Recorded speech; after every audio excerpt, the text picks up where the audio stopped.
Olá, amigos da TV Evangelizar, da Rede Católica da Igreja. Estamos iniciando mais um Café Teológico, direto aqui do Express Café, na Arena FTD, aqui na Pontifícia Universidade Católica do Paraná, campus do Prado Velho, em Curitiba. Nosso assunto de hoje será bioética e meio ambiente. E para nos ajudar a falar um pouco mais sobre esse assunto, está comigo a Vita Rigamonti, técnico em ecoturismo e documentarista da vida silvestre. É um dos brasileiros mais premiados em vídeos de natureza. Vita, muito obrigado por estar aqui, seja bem-vindo. Sou eu quem agradece, Sérgio, a gratidão é minha. Perfeitamente.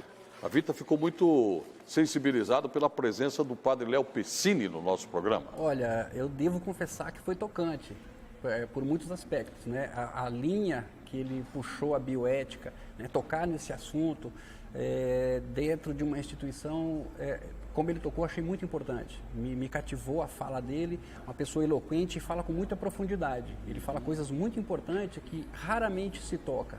Aí a importância de ter ficado cativado pela fala dele, a importância do tema.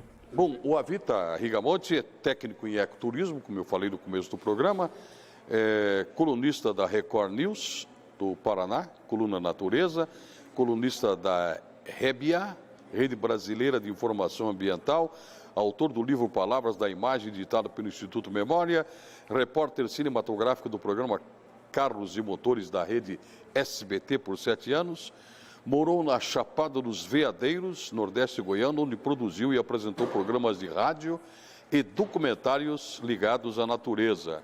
Trabalhou pelo Fúmbio com implementação do ecoturismo em Itacaré, na Bahia. Atualmente reside em Guaraqueçaba. Como é que foi sair de dentro do estúdio da TV para ir para o cenário da natureza, Vita? Ô Sérgio, a televisão, a parte interna é uma paixão. Ser uma vez tocado pela televisão técnica, você não sai mais. Mas quando eu fiz o curso de ecoturismo, que eu tive um contato mais próximo e de uma forma mais científica com a natureza, eu comecei a sentir o estúdio, a televisão, o jornalismo factual me ofegar. Tudo aquilo que eu aprendi de natureza, aquelas incursões pelas matas, as minhas trilhas, me despertou para uma outra coisa. E a paixão que eu tinha pela televisão acabou ficando quase no segundo plano, porque era uma prisão. Eu tinha que ficar ali, a responsabilidade da televisão é muito grande, é um relógio a televisão, e tem que ser melhor que um relógio suíço. Um relógio suíço pode falhar, a televisão não. E eu fui mesclando, então a partir desse curso de ecoturismo eu comecei a fazer algumas viagens para filmar paisagens e fui deixando aos poucos a televisão.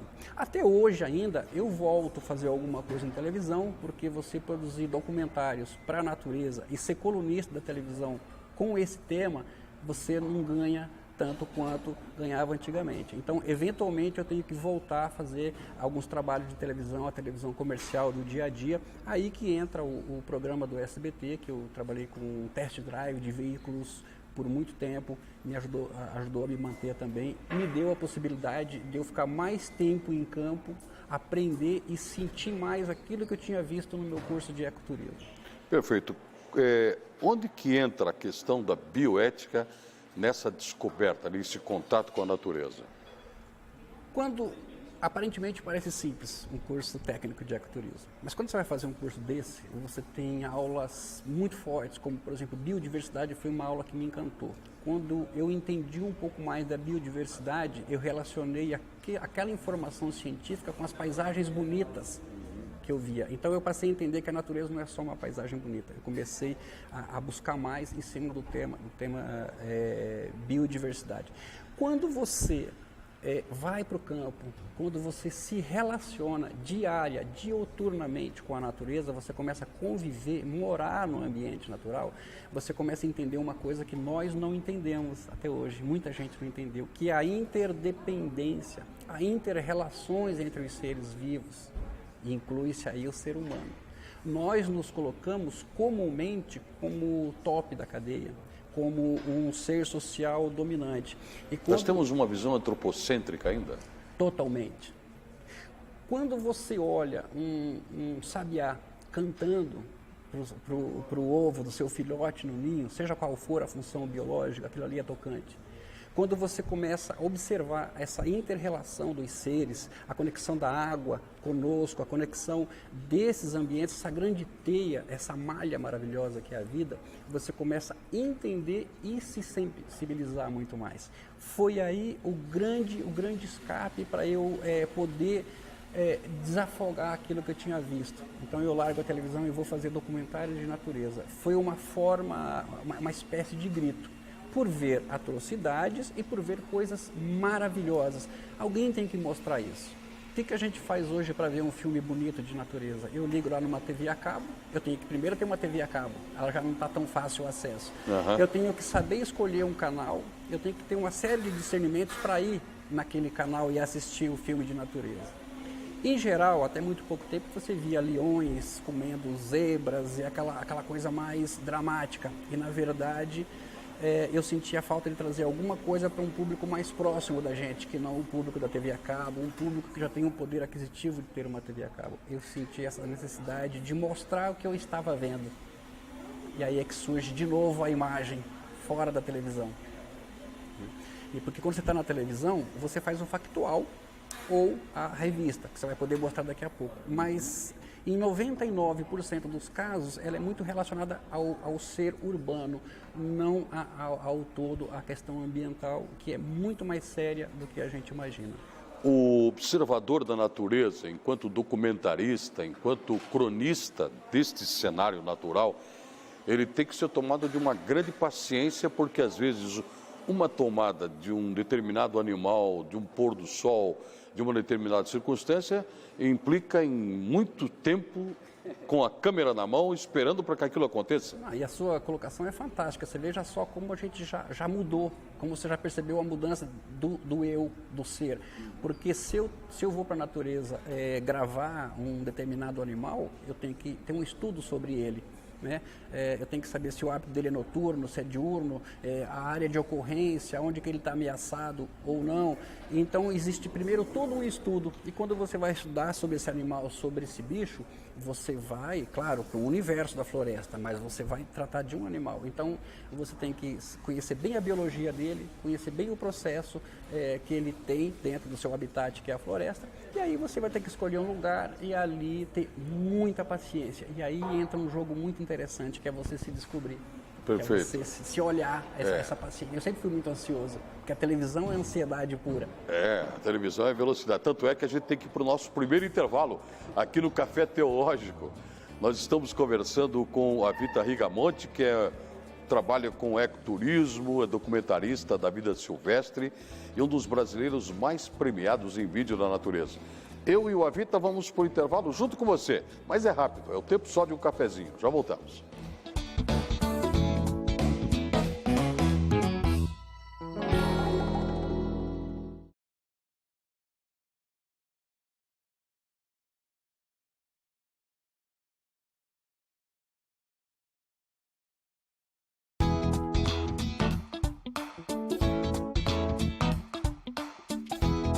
Estamos de volta com o nosso segundo bloco do Café Teológico de hoje, direto aqui do Express Café, na Arena FTD da Pontifícia Universidade Católica do Paraná.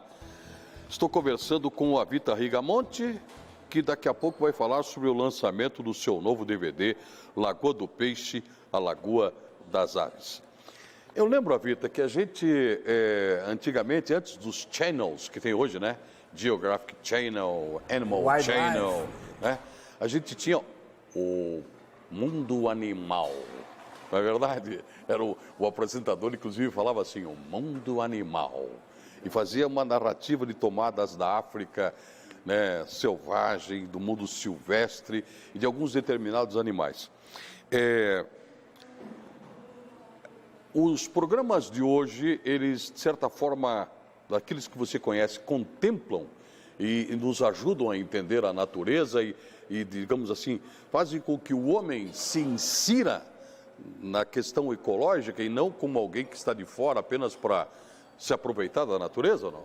Olha, Sérgio, eu sou um pouco pessimista e vou dar uma resposta triste. Não. Existem programas bons, mas são muito poucos. Hoje tem muito mais filmes de natureza, tem uma programação muito mais abrangente do que a época do mundo animal.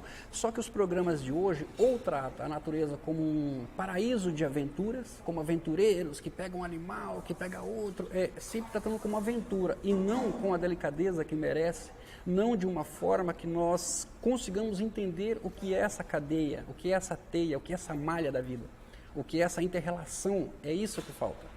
Você tem falado muito de cadeia, de teia, de inter-relação. Isso me reporta a física quântica, que você deve ter estudado então, né? Um passante da física a questão quântica, da inter-relação. Veja bem, vou dar um exemplo aqui que eu acho que é bem fácil para todos nós. Não que seja difícil os outros, mas, por exemplo, o que eu vou expelir quando eu expiro? Algum resíduo que já passou a ser tóxico para mim. O que é bom? O ar, que tem um grande aglomerado de gases, oxigênio, nitrogênio, hélio, ou seja, eu tenho um ar composto especial para me manter vivo, para eu respirar. O que acontece? O que eu passo para fora quando eu expiro é dióxido. Hipoteticamente é meu lixo. O que os carros expelem? O que as indústrias põem para fora? É o alimento da árvore. A árvore captura isso tudo, traz para ela e nos devolve novamente o ar limpo. Isso chama-se coexistência, ou seja, a natureza e nós, né, aqui eu estou colocando a gente olhando como todo mundo olha, e a natureza lá e nós aqui. Não é. Então existe uma coexistência, nós somos a própria natureza. Então esse processo de coexistência, quando a árvore recicla todo o ar para eu continuar vivo, não tem valor que você possa mensurar. Isso chama cadeia. Aquilo que a gente aprende no primário ainda, nas primeiras aulas de fotossíntese. É isso? De certa forma, é a fotossíntese. Né? Então, você veja bem, o que é uma árvore? Ela é simplesmente minha vida, a sua vida, a vida do nosso telespectador. A árvore é sagrada a partir desse princípio. Eu sobrevivo sem a minha cobertura, sem meu off-road, sem a minha casa na praia, mas eu não sobrevivo 30 segundos sem o ar. Ele já não é mais um bem, ele é sagrado para mim. A mesma coisa a água, ela nasce limpa, maravilhosa, com todos os minerais que nós precisamos, ela nasce sagrada, lá na fonte. O que a gente faz? A gente polui, transforma o rio em esgoto, depois paga caríssimo para colocar coquetel químico para continuar consumindo. Isso não é água potável, isso é coquetel de químico. Então, o que acontece? A gente não está tendo essa noção do que a inter-relação, a água, a árvore, o ar, somos nós todos. Queria que você falasse de uma experiência que você teve, que não sei se foi a primeira, depois que você descobriu a natureza como espaço da sua vida e do seu trabalho. Aquela que você, um documentário, um filme de 3 minutos que você fez. Perfeito. No Rio Barigui. Pegou também o Rio Barigui, mas ela nasce no Rio Iguaçu. Nasce no Iguaçu. Como é que foi? Conta para nós. Esse filme, ele é muito curto, ele tem 3 minutos, mas ele é um grande grito. Ele grita até hoje. É um filme, para mim, até hoje pesado. O que é esse filme? Nós tivemos no Paraná o maior derramamento de óleo cru da história dos derramamentos de óleo. Isso foi há pouco tempo. Foi 2002, mas acho que foi 2000. O que acontece? O que é o Rio Iguaçu? Ele não é só um rio que tem um nome, ele é o que nós estamos falando, ele é sagrado, é a nossa vida, água, ar. Esse derramamento de óleo cru, ele é extremamente tóxico. Até onde foi esse petróleo, ele foi causando um teatro dos horrores, ele foi colando animais, ele matava animais, aves, mamíferos, um monte de animais, eles iam grudando na parede do barranco, ele ia enroscando nos lixos. Nossa. E aí aquela coisa, defesa civil, helicópteros, televisão, bombeiro, uma coisa assim dramática em cima daquele rio, aquele derramamento, animais morrendo, pessoas morreram, né? A toxicidade é muito grande. E eu, no desespero, naquela agonia, eu peguei meu carro, fui até a beira do rio e foquei a agonia de um biólogo tentando salvar uma ave, um pássaro, um martim pescador grande. O martim pescador, ele estava coberto de petróleo e grudado. Ele tenta sair e não consegue levantar a asa porque ela está pesada. Ele já não tem mais a força para dar aquela alavanca, né, sair do lugar. Ele vai afundando, ele consegue um pouco mais de vida, ele enrosca o biquinho lá numa garrafa PET, que também é lixo, que está no rio, e ele vai tentando sobreviver ali naquela situação dramática. O que é isso? Na minha leitura, foi onde eu dei o grande grito da minha vida, ambientalmente dizendo, onde eu expressei a minha visão da ética na vida, né? A bioética. O petróleo é o sinônimo máximo do consumismo. Não só ele nutre nossos carros para a gente se manter com ar-condicionado, para você ir à praia, para você se locomover, nossa ferramenta de trabalho, como ele é o vinil que você escuta em casa, ele é a lente do nosso óculos. O petróleo é tudo. O plástico é a grande revolução do século. Então, o que acontece ali? Então, o petróleo é o símbolo máximo do consumismo, da industrialização do ser humano urbano. O pássaro, a ave, ela é o símbolo máximo da liberdade. Então você tem o quê? Você tem o símbolo da liberdade afogado no símbolo do consumismo, a morte. Né? Então esse filme ele tem 3 minutos, é um plano sequência, né? é um plano sem cortes, é um plano sequência, e a pessoa que fez a trilha é um biólogo, então ele teve uma sensibilidade muito grande na trilha, então tem aquele piano e aquele pássaro agonizando ali naquela água. Eu fiz esse filme mais por desabafo. Ironicamente, me rendeu um bom prêmio. 2 prêmios, na verdade. É uma metáfora da vida, que nós reproduzimos isso no nosso dia a dia, na medida em que fazemos escolhas equivocadas. Todos os dias, em todos os momentos. Perfeitamente. O assunto é muito sério, muito relevante, e a gente vai voltar daqui a pouco, depois do intervalo que eu vou fazer aqui com o nosso querido Avita, tomando um cafezinho. Já voltamos.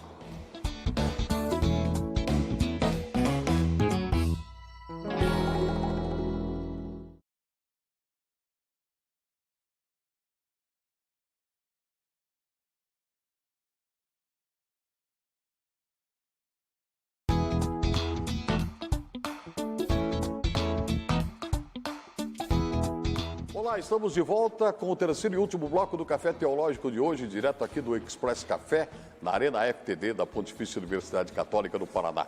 Estamos falando sobre bioética e meio ambiente.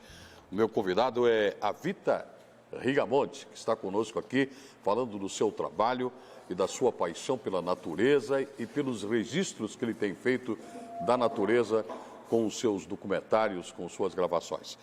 Avita, queria que você falasse então, a propósito disso que eu já coloquei aqui, sobre a Lagoa do Peixe, Laguna das Aves. Lagoa do Peixe é meu último trabalho, inclusive ele vai ser reeditado, ele vai ter um outro lançamento que esgotou, felizmente, ele vai ter um outro lançamento. Lagoa do Peixe é um lugar absolutamente fantástico, é um lugar no Rio Grande do Sul. Rio Grande do Sul? Rio Grande do Sul.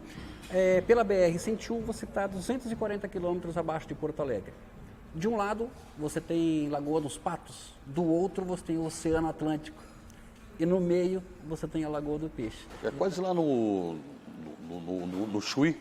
Ele está um pouco antes do Chuí, ele está na altura mais ou menos no meio da Lagoa do Peixe, em relação à longitude da Lagoa do Peixe. A Lagoa dos Patos ele está no meio, é a caminho do Chuí, é aquela rota ali. E esse foi um lugar que me chamou muito a atenção, esse foi um lugar que eu gostei bastante de ter ido, vou sempre, passei a ser visitante do lugar depois de documentar. A Lagoa do Peixe é tão rica de nutrientes, ecologicamente dizendo, não só de cenários, que vem aves do Canadá, que a gente chama as aves neárticas, vem ave lá do norte dos Estados Unidos para se alimentar aqui na nossa primavera. São aves de arribação, que a gente chama? Perdão? São aves de arribação ou não? Ou migratórias. Migratórias. Elas fogem do inverno extremamente rigoroso lá no norte dos Estados Unidos, Canadá, e vêm aqui para o sul do Rio Grande do Sul, que para nós parece frio, mas para eles é um alento esse período aqui. E essas aves vêm para cá para se alimentar e fugir do inverno rigoroso. E é um espetáculo absolutamente fantástico. O cenário é fantástico. A questão que a gente estava dizendo, a inter-relação, essa relação dos pássaros com o ambiente, o cenário fica infinitamente mais rico, mais gostoso de ser visto. Meu mais recente trabalho, ele vai ser relançado para o final do ano, tem algumas correções científicas que foram alteradas. Final do ano está aí de novo, Lagoa do Peixe, edição revisada. Avita, do ponto de vista pedagógico, do ponto de vista educativo, do ponto de vista de orientar o homem moderno que está distante dessa ideia de que ele faz parte da natureza, como é que o seu trabalho ajuda ou como ele pode ajudar? Olha, ele começa ajudando a partir do momento que eu não enxergo mais a natureza como paisagem, eu enxergo ela como parte da minha vida, como minha corrente sanguínea, como o ar que eu respiro. Depois dessa concepção, eu faço um estudo para aprender a refotografar a natureza, refilmar, não só com a ótica da beleza estética. E um elemento muito importante que entra no meu trabalho é a consultoria pedagógica. Eu tenho consultoria pedagógica de uma Jussara Yushis, que faz todo esse processo de consultoria, verifica texto, vê todo o processo de roteiro, para ver se ele está realmente pedagógico. Então, essa lacuna que existe, singelamente, eu tento preencher com meus trabalhos. Desde a construção do texto, a consultoria pedagógica, até a riqueza fotográfica. Então, eu tento trazer nesse grupo de elementos uma maneira de dizer para o homem, de dizer para mim, de dizer para o meu vizinho, de dizer para o meu amigo que nós somos a natureza. Não existe o meio ambiente e eu. O que a gente chama de o meio ambiente, se a gente continuar cortando árvores, isso já virou chavão, mas não, eu vou morrer. Não tem como. Então eu trago uma forma quase didática, mas com consultoria pedagógica para tentar dizer isso. Não existe o meio ambiente e eu. Como nós poderíamos modificar isso para que nós criássemos então uma frase a partir dessa ideia: eu também sou, ou eu sou o meio ambiente? Eu sou o meio ambiente, dado o exemplo que nós colocamos ainda há pouco. O meu resíduo que é tóxico para mim, o meu gás carbônico, o que eu expiro é o alimento da árvore, ela me devolve o ar limpo. Se a natureza fosse cobrar em dinheiro isso, né? A gente está muito focado no ter. Nós esquecemos o ser. Nós nos colocamos muito acima de tudo. Nós não somos acima de tudo. O Padre Léo falou assim: o homem está tão prepotente na sua arrogância que ele pensa que pode acabar com o planeta. Pior do que isso, ele pensa que pode salvar o planeta. Não, é o mesmo processo da água que nós falamos. Ela nasce limpa, sagrada, perfeita para nós. A gente transforma em esgoto, depois coloca coquetel químico e acha que está... É a mesma coisa com o planeta. Avita, como entender um país como o Brasil, que está na modernidade e de repente está na Idade Média ao mesmo tempo, porque tem mais celulares do que banheiros? Esse teu exemplo aí é exatamente uma falta de ética, porque eu só penso em consumir, ter o melhor celular, ter o meu smartphone. Agora eu fui para um evento que eu tinha que ter smartphone para eu poder pegar as informações através de um código. Não, eu não quero ter smartphone. Então, essa indução, esse processo de consumismo, na minha leitura, é o grande problema. Tem um detalhe muito importante, Sérgio. Tá aqui dando essa entrevista, conversando com você, tem uma importância muito grande. As televisões, na minha maneira de enxergar, enquanto profissional de televisão que fui, ela está pecando monstruosamente. A televisão é que está entrando na casa das pessoas, o rádio está entrando na casa das pessoas e às vezes faz de conta que pede licença, mas está lá ditando regras, modas. Por que a televisão não pode adotar um processo também de trazer um pouco mais? Ah, não, eu tenho ali o programa de domingo de manhã às 6 da manhã, eu quero ver um programa diário, eu quero ver uma novela tratando disso, eu quero ver as televisões trazendo para o público. Porque se eu não vejo, eu não sei como é que é. Eu fui aprender tarde sobre essas questões. Então, assim, eu diria que a pessoa desinformada não é a mais culpada. O mais culpado é quem faz a informação. Duas questões pontuais. Primeiro, a encíclica do Papa, Avita. Religiosidades à parte, eu acho o Francisco genial.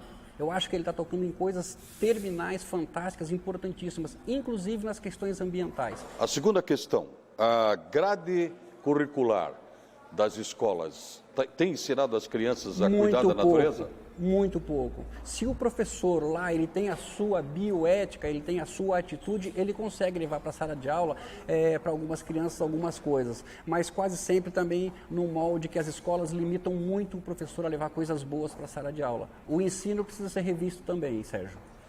No programa de hoje aprendemos muito sobre a natureza e principalmente de que nós, seres humanos, fazemos parte dessa natureza com Avita Rigamonti, técnico em ecoturismo e documentarista da vida silvestre e um dos brasileiros mais premiados em vídeos da natureza. Avita, obrigado por ter vindo ao nosso Café Teológico. A gratidão é toda minha. E obrigado a você que nos acompanhou aqui pela TV Evangelizar, Rede Católica da Igreja. Até o nosso próximo encontro.